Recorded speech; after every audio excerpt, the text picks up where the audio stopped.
राजधानी में पुणी बड़ धरणर लुट घरे कलाकना बुलाइले लुटेरा पोछि नहीं गले 30 लाख टंका सुना गहना नयापल्ली थाना पाइकनगर थाना अंचल में घटी घटनास्थल में पुलिस पहुंची छानबीन जारी रखी साइंटिफिक टीम आउ संधानी कुकुरर साहाय्य लोड़ी नयापल्ली थाना पुलिस लुट संपर्क में घटनास्थल आमको अधिक सूचना देते आम प्रतिनिधि चंदन पाइकराय। राजधानी रे गोटिए पर गोटिए घर को टार्गेट करुछंती लुटेरा अपार्टमेंट हेउ कि सिंगल घर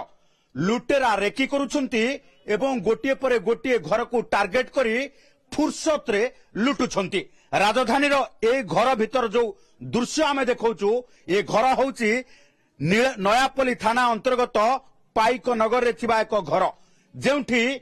घर मालिकाणी जेतेबेले शिरडी साई जाइछंती तांको बहु एकाकी भावी एबे घर भितरे थिले डर मारिबो काले तांको जने संपर्कीय घर को जाई राति रे रहिथिबा बेले लुटेरा फुर्सत रे घर भितरु पाखापाखी 30 लाख टंकार सुनागणा सहित समस्त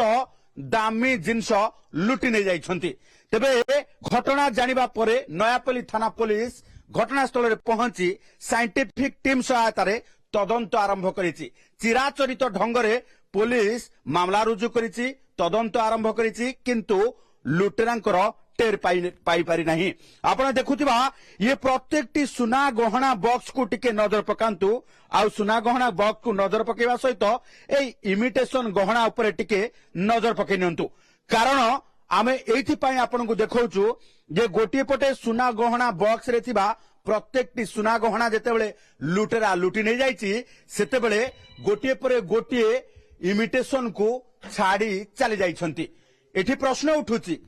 लुटेरा सांगरे बनिया धरी आसुछंती ना राति तमाम एते फुर्सत पाउछंती जोथिरे प्रत्येक जिंस को परखी परखी लुट करूछंती। कारण आमे पुणी थरे देखैबा को चाहिबू ए हातरे थिबा इमिटेशन हारटी को एवं ये बाक्सरे थिबा अर्थात डाला रे थिबा इमिटेशन चेन टी को आपण आश्चर्य हो जाउथिबे कारण आमे भी